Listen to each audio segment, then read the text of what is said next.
Hello, this is Lisa Elwine. Welcome back to our study in the 7 Abominations of the Wicked Lamp.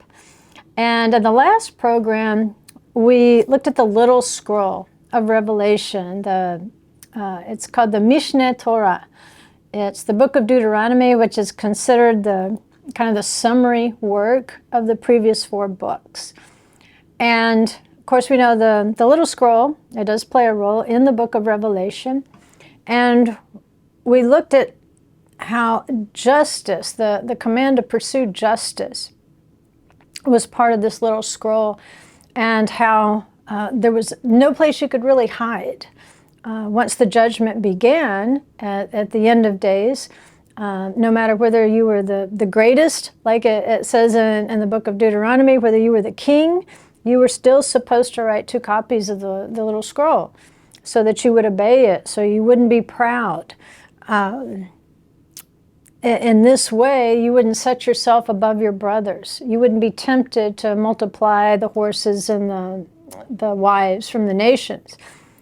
But the same is true even down to the person at the very bottom, who might be, the poorest person in the community.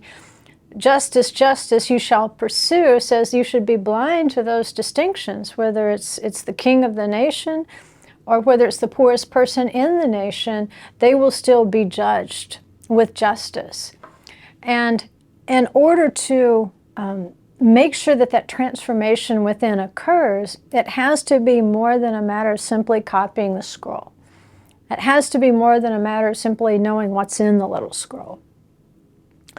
It has to be a matter of heart transformation, truly becoming that ethical, moral person that the Torah is teaching us to be. In Judaism, that's called musar. And like we said in the last program, for Christians, a lot of this is accomplished through reading the New Testament, which emphasizes very much how the Word should be transforming our lives. And one famous rabbi who taught a lot about musar, or how the Word should change your life, he wrote, "While it is true that this spiritual pill is bitter to swallow at the outset of the treatment." In other words, we're sick, we read Torah, and it's the pill, it's the spiritual pill that can bring about the transformation. Just having the information isn't fixing us. Just having the information isn't healing us. But when we take what he's calling a spiritual pill, he's trying to compare it, to a medical treatment. That spiritual pill might be bitter to swallow at first, but in the end, it's as sweet as honey. When that spiritual pill has done the work inside of you, then it will turn sweet. And there's nothing about changing and mending our ways that's pleasant, typically. If it were pleasant, then we wouldn't have a problem with it. But he writes, it's possible for a person to blunder through life like a blind man in darkness, when in the end, he will not be able to escape his destined fate. What's he saying here? If you approach the little scroll like the fool who said in his heart, "There's no God who will judge me," you're walking in blindness because you're choosing not to see that eventually there is judgment according to the terms of the little scroll. And so he's saying that you could actually choose your days of darkness, which is blindness to the Word. That's the end. You can choose to your final destination of spiritual darkness. And when you choose not to develop the reverence of Adonai, you're choosing blindness, because you don't want to swallow that bitter pill of transformation. You instead choose not to contemplate your future. You choose not to contemplate judgment. You choose not to prepare yourself for the evil day.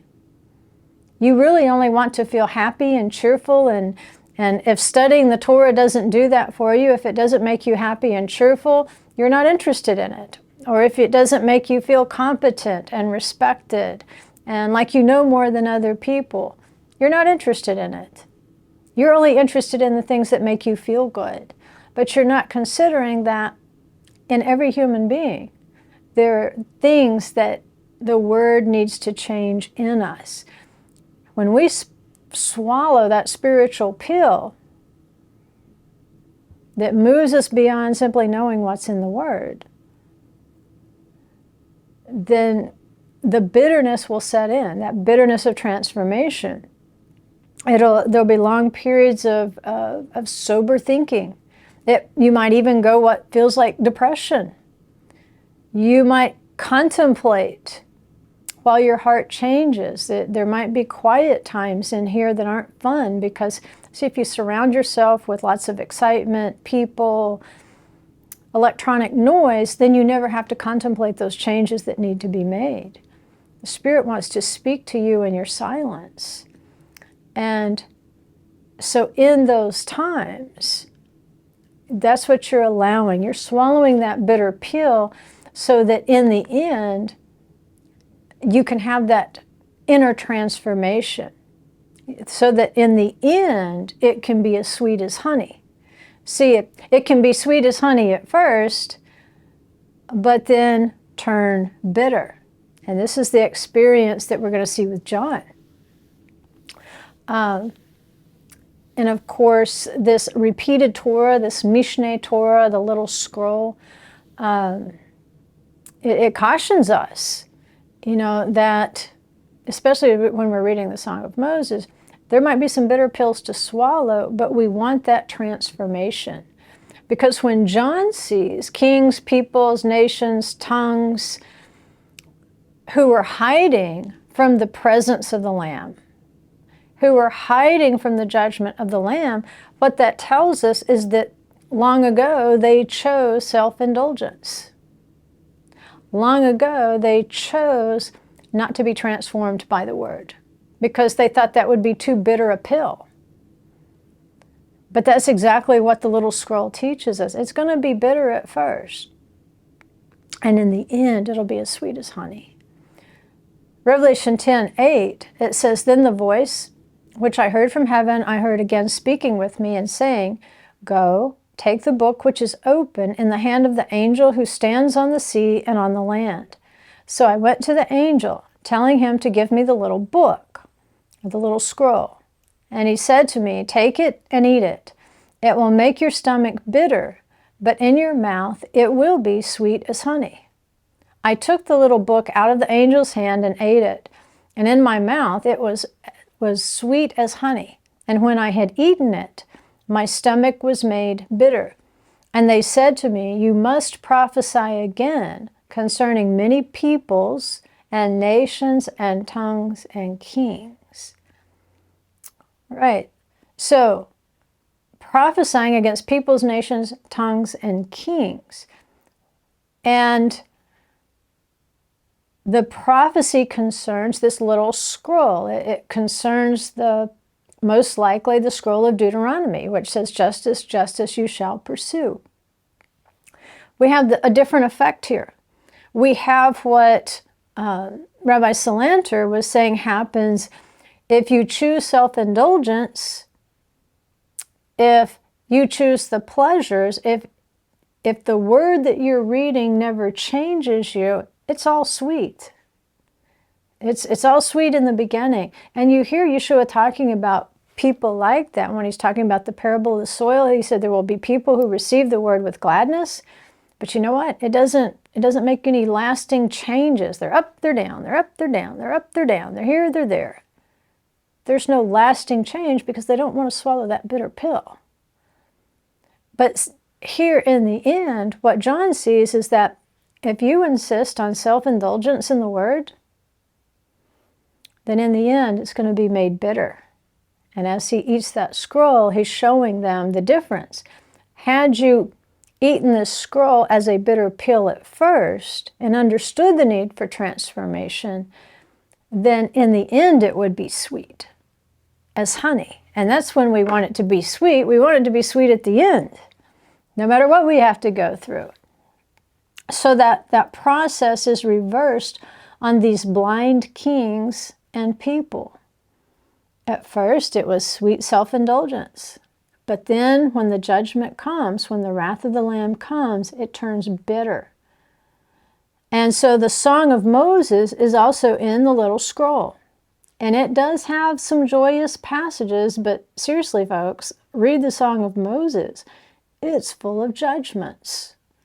And those from every nation, tribe, and tongue who worship Adonai with these palm branches at the heavenly Sukkot around the throne, we know this about them. At some point, they swallowed the bitter pill of Musar. They swallowed this bitter pill of spiritual transformation by the word. And that's just what the rabbi wrote. He says, one who studies Musar will be happy with his portion and rejoice with trembling, for his eyes will be opened. That's exactly what John is describing here at the conclusion of the sixth seal, that those who are assembled there waiting for Sukkot, waiting for the seventh seal, they've swallowed the bitter pill. The word has transformed them. They have learned what repentance is. For them, it wasn't all happy dances and, games and feeling good about themselves. Because if you read the word, there's going to be times when it makes you feel bad about yourself. And that's okay. Swallow it and let it transform you. Because in the end, you're going to be happy with your portion. You're going to rejoice with trembling because your eyes will be opened to that which others chose not to do and not to see. So we've got all these blind kings and foolish people. They're hiding from the wrath of the Holy One who sits on the throne in judgment. And seriously, where are you going to hide from the one who sits on the throne? How are you going to hide from his wrath? And in Pirkei Avot, it says, against your will, you die. And against your will, you are destined to give an account before the King who rules over kings, the Holy One, blessed be he. So see, you have a will. You can choose to pursue justice, not just in other people's life, pursue justice in your own life, no matter what your place is in the community. Pursue justice. That is within your will. But there's a time limit, there's a shelf life to when you can exercise that free will. And when that time comes, against your will, you will die because you will not be ready. And against your will, you will give an account before the King over kings, and you won't be ready. Because it would have been better to swallow that bitter pill at the beginning. So the context here of the sixth seal is, it's pretty dark. Number one, it says the sun becomes as black as sackcloth made of hair, which is, again, a reference to mourning. When somebody wears sackcloth, they're in a state of mourning typically. And then if we look at the sixth feast, Yom HaKippurim, again, it's going to correspond to the sixth seal. Then there's a specific service that's performed on Yom Kippur called the Yizkor, and it means remembrance or memorial service. And originally, in times past, this memorial service on Yom Kippur, it was only on Yom Kippur, and it was a memorial service for the dead. But then it was extended to the 8th day of Sukkot, the 8th day of Passover, and the 2nd day of Shavuot, so that now it encompasses really all the feasts. And in this service, in some communities, not in every community, what might happen is that they read a list of deceased community members. They might light memorial candles for the righteous dead. And I know there's certain people like, ooh, that sounds like a certain denomination to me. We don't want any part of that. Well, maybe you should think about where they got the idea. But it's for memory. It's not worshiping the dead. It's not conjuring up the dead. It's remembering them and using that memory as inspiration again to leave this life of pursuing justice and inner transformation. Think of it as those righteous dead, where Revelation describes it as the souls under the altar. They are seeking resurrection. They're seeking the restoration of unity in the body of Messiah that comes with the resurrection. And then they're told they have to rest for a little while. But again, remembering those righteous dead, it reminds you that there is a judgment. The focal point is not on the dead. It's to remind you, these people died against their will. They could not choose, well, in some cases you can, but that's not really a great idea. Choose the time and the place of their death. And against their will, they will face judgment. And so be it with me. May I remember that on this day of Yom Kippur above all others, that I will give an accounting. This is a judgment day. And so if you think when Adam and Eve fell out of the garden, they left because of death. Now they had begun dying. They were in mourning because of what they had lost in the separation from the presence. And they departed in garments of skins. You see this with the sackcloth made of hair. It tells you that the son is like in mourning. So with that opening of the Vav seal, the sixth seal, there are those who are not able to stand. And so with that Vav seal, just like at Yom Kippur, because this is the judgment day, there will be some who will be revealed as the seed of the serpent, who are cursed to fall down and go on their bellies. So they can't be mistaken for those who can stand. Remember what it says, who is able to stand? Well, who can't stand? The serpent. He can't stand up anymore. He lost his legs. And so if your mind is twisted like the serpent's, then what are you saying? You can't stand. You're like your father, the serpent. He was a liar from the beginning. You were a liar. You lied to yourself and told yourself that there would be no accounting for your behavior. And so therefore you have conformed yourself to the image of the beast, the most cunning beast of the field. It makes us think of the Garden of Eden, examine ourselves in relationship to that. And then it describes these falling stars like unripe figs in this deep darkness. That's not random, by the way. It's reminding you of something that happened in the Exodus from Egypt. And the rabbis point this out. They go back to Exodus 10:21 through 23, and I'll read it to you just to remind you what it was. Then the Lord said to Moses, "Stretch out your hand toward the sky, that there may be darkness over the land of Egypt, even a darkness which may be felt." So Moses stretched out his hand toward the sky, and there was thick darkness in all the land of Egypt for 3 days. They did not see one another, nor did anyone rise from his place for 3 days. But all the sons of Israel had light in their dwellings. That sounds pretty straightforward to us. Doesn't seem to be any secrets there.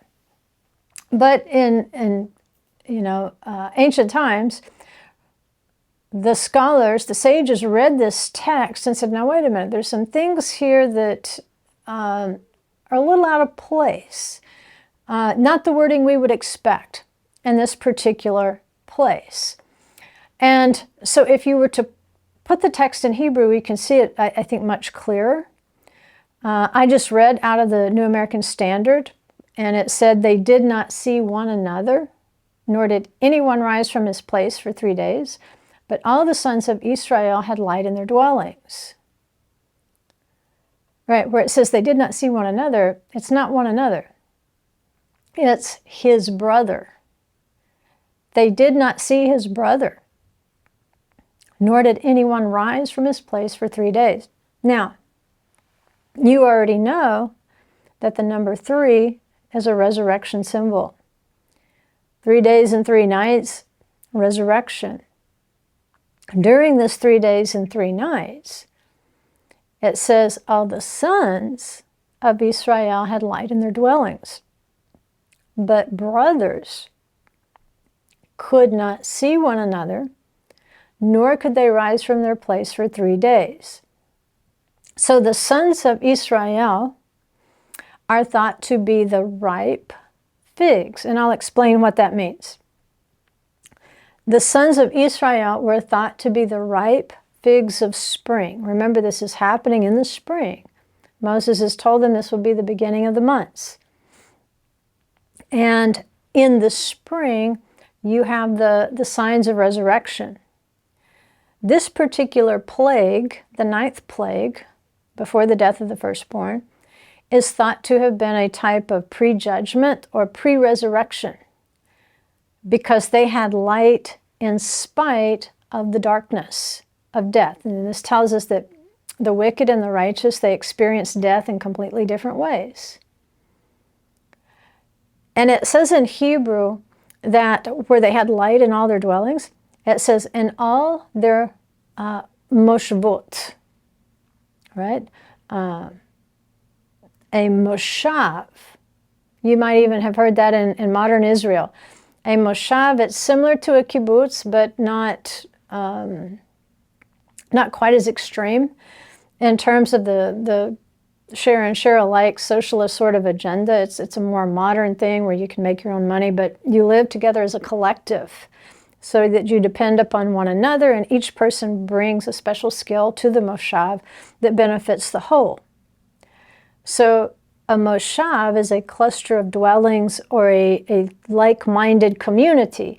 If, say you wanted to raise wheat, that was your thing, then you would go find a moshav where their specialty was bringing wheat to market.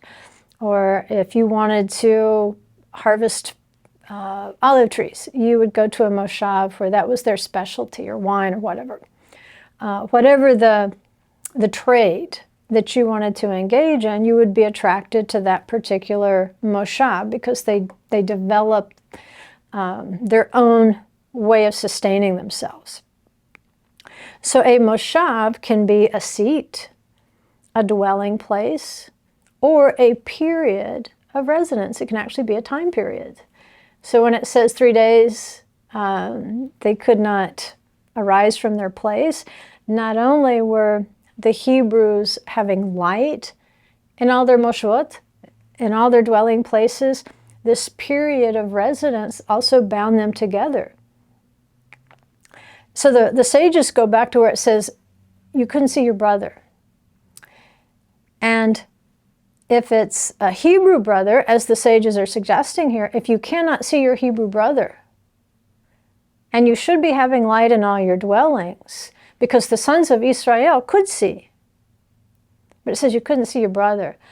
In other words, the implication is that there are a certain number of Hebrews who had chosen not to reside within the Hebrew moshvot, or perhaps even that time. Right? We're kind of speaking almost, well, we are speaking prophetically here, but just at a simple level, the Hebrews at this point had collected into moshvot. They were living in moshavs, which means they had collected together, probably by family groups or maybe even skill groups. They had formed little flocks of people. Where are these Hebrew brothers that couldn't be seen because it was so dark? It's possible that they had already assimilated into Egyptian culture, because even out there in the wilderness, we know that the Hebrews, for the most part, preferred Egyptian food. They preferred Egyptian culture. They preferred Egyptian convenience to that wilderness existence, but they're living in the very presence of Adonai, and they still prefer Egypt. So if we have that problem in the wilderness, imagine there might be a certain element that never left Egypt.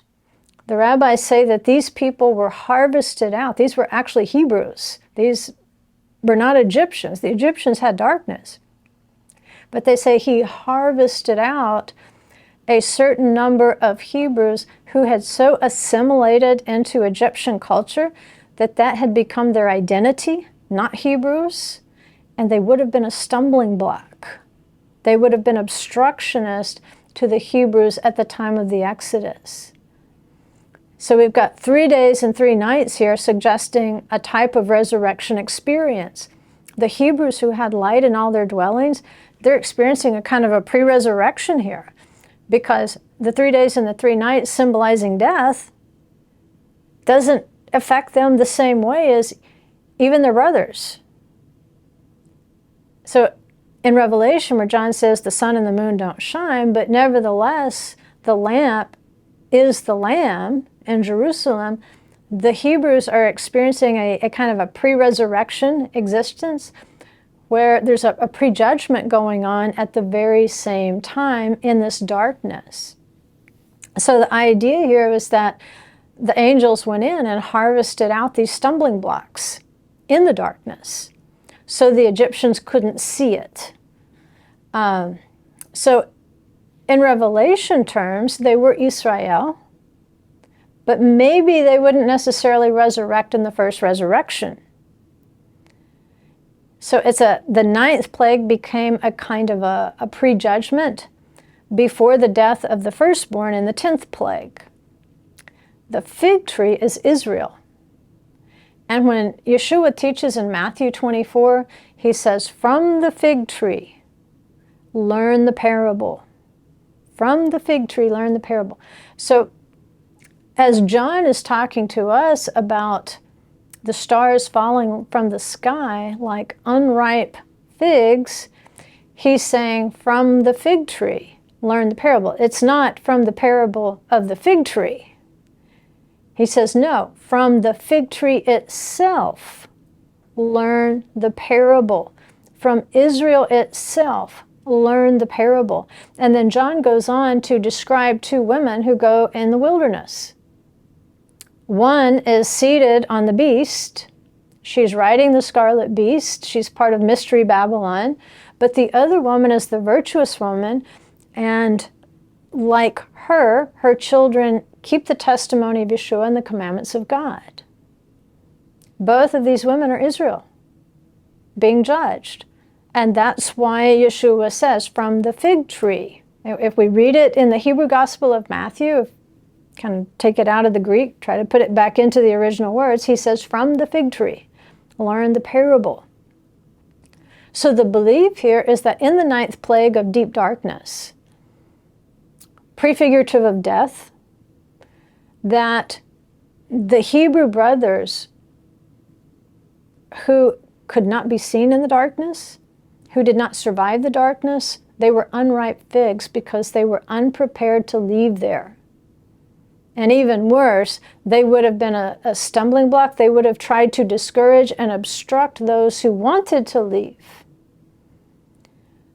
And we'll take a closer look at that in the next program. Where are we getting that? Because Yeshua taught exactly this principle in Matthew 24, when he says, from the fig tree, learn the parable.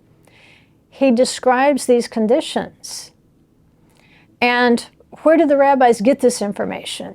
Well, in the next program, we'll also look at a passage out of the Song of Songs, which is their basic working text. And if you want to take a sneak preview of that, it's going to be Song of Songs 2:10 through 13. It says, arise, my darling, my beautiful one, and come along. For behold, the winter is past, the rain is over and gone. The blossoms have already appeared in the land. The time has arrived for pruning the vines, and the voice of the turtle dove has been heard in our land. The fig tree has ripened its fruit, and the vines in blossom have given forth their fragrance. Arise, my darling, my beautiful one, and come along. So you can see the passage begins and ends with the exact same words. Arise, my darling, my beautiful one, and come along. And so it's a call to resurrect. So we'll look a little more closely at that in the next program.